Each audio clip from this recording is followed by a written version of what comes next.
আসসালামাইকুম, hello everyone. দেখো আজকে আমি তোমাদের মাঝে আমার এই বছরের ঈদে বাড়ি যাওয়ার আগে অফিসের শেষ ভিডিও।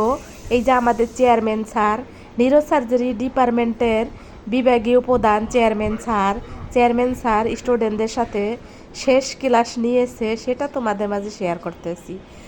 চেয়ারম্যান স্যার এখানে কি বলতেছে ওটা আমি আর তোমাদের মাঝে ছাড়বো না। আমি শুধু সেটাই বলতেছি যে এখানে যারা এরা সবাই নিউরো সার্জন হবে।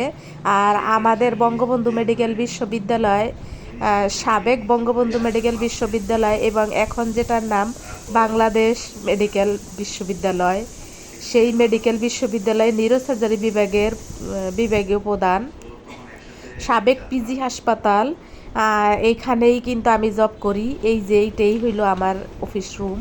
আর এখানে কিন্তু বিসি মহোদয় ছিল, যেগুলো একটু পিকচার তোমাদের মাঝে শেয়ার করতেছি। তোমরা হয়তো বুঝতে পারতেছো যে আমি কেন এটা শেয়ার করলাম। আমি বাড়ি যাব জানি না বেঁচে ফিরবো কিনা, তাই তো আমার মোবাইলে এই ভিডিওটুকু ছিল, এটুকু আমি তোমাদের মাঝে শেয়ার করে রাখলাম। যেটাই কিন্তু আমার অফিসের শেষ ভিডিও আমি তোমাদের মাঝে শেয়ার করতেছি। এবছরে ঈদে বাড়ি যাওয়ার আগে এইটাই হইল আমার অফিস চলাকালীন অবস্থাতে যে ভিডিও বা ফুটেজ নিয়েছিলাম, সেগুলা তোমাদের মাঝে শেয়ার করলাম। আবারও বলি, আমার হয়তো নামে ভুল হইতে পারে। বর্তমান বাংলাদেশ মেডিকেল বিশ্ববিদ্যালয় নামে পরিচিত আর সাবেক পিজি হাসপাতাল বঙ্গবন্ধু মেডিকেল বিশ্ববিদ্যালয় সাবেক, এখানে এখন বাংলাদেশ মেডিকেল বিশ্ববিদ্যালয়ের নামকরণ হয়েছে। এই বিশ্ববিদ্যালয়ের বিসি মহোদয় এখানে উপস্থিত আছেন এবং নিউরো সার্জারি বিভাগের বিভাগীয় প্রধান উপস্থিত আছেন। তোমরা হয়তো বুঝতে পারতেছো যে এই হাসপাতালটার নাম এখন তিনটা হচ্ছে। দুইটা হলো প্রথমত সাবেক পিজি হাসপাতাল, তারপরে বঙ্গবন্ধু মেডিকেল বিশ্ববিদ্যালয় সাবেক, তারপরে এখন রানিং হলো বাংলাদেশ মেডিকেল বিশ্ববিদ্যালয়। আর এই যে এই গাছটা কিন্তু আমি নিয়ে এসেছিলাম আমার অফিস থেকে, যেটা তোমাদের মাঝে শেয়ার করতেছি। কি তোমাদের মনে আছে এই গাছটার কথা? এই গাছটা কিন্তু আমি অফিসে বানিয়েছিলাম।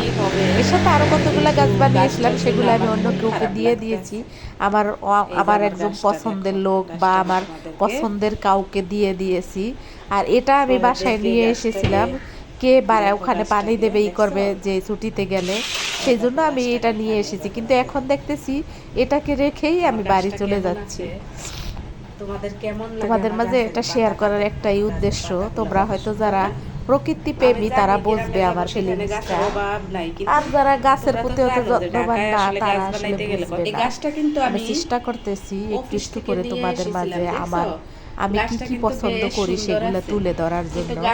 কিন্তু সেগুলোকে আমি সব সম্ভব তোমাদের মাঝে তুলে ধরতে পারবো না। কত রকমের বাধা বিঘ্ন আসবে, কত রকমের সমস্যার সম্মুখীন হইতে হবে আমাকে। গাছটা কিন্তু আমি অফিস থেকে এনেছিলাম।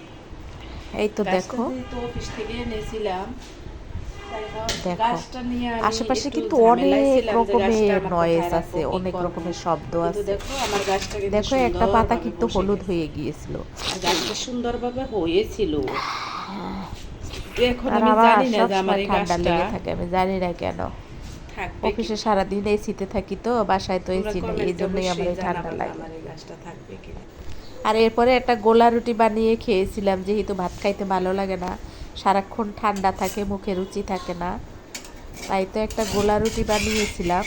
একটা গোলা রুটি কিন্তু বেশ মোটা করে এবং মচমচা করে বানিয়েছিলাম। এটা খেয়েই কিন্তু সারাদিন কাটিয়ে দিয়েছিলাম। তোমরা সবাই ভালো থাকবা, আমার জন্য দোয়া করবা, আমার জার্নিটা যেন শুভ হয়। তোমরা আমার জন্য দোয়া করবা। পরবর্তী ভিডিওর জন্য অপেক্ষা করো। আমি বাড়ি গিয়ে ছোট ছোট ভিডিও তোমাদের মাঝে শেয়ার করব। সে পর্যন্ত তোমরা সবাই ভালো থাকো, আমার ভিডিওর মাঝে থাকো, আমার ভিডিওতে কমেন্ট করো, আমার ভিডিওর পাশে থেকো, আমার ভিডিওতে চোখ রাখো, আমি কি করি দেখতে পারবা। আমি তো তোমাদেরকে ভালোবেসে দেখি।